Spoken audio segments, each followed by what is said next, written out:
Verónica, que sí.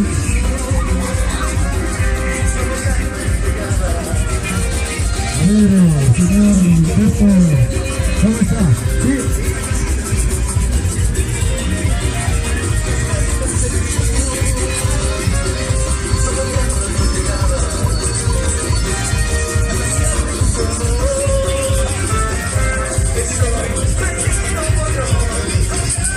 Por favor, que nos deje la foto esta colchita.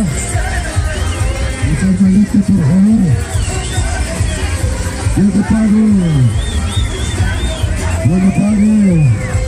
a la niña Ana Netas y familia, yo le pago. No sea malito, usted a la bondad de acercarse a la cocina.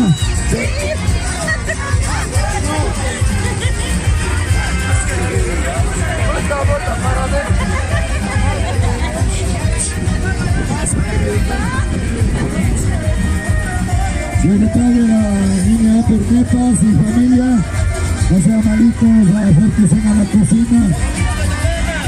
Yo le traigo.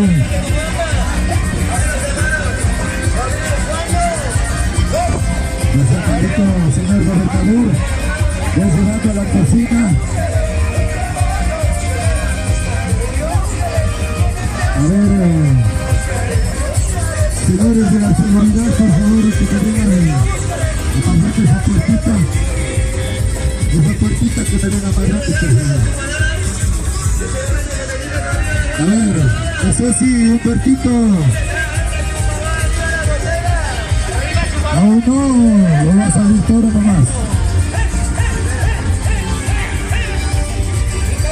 Para los niños, por favor, a ver.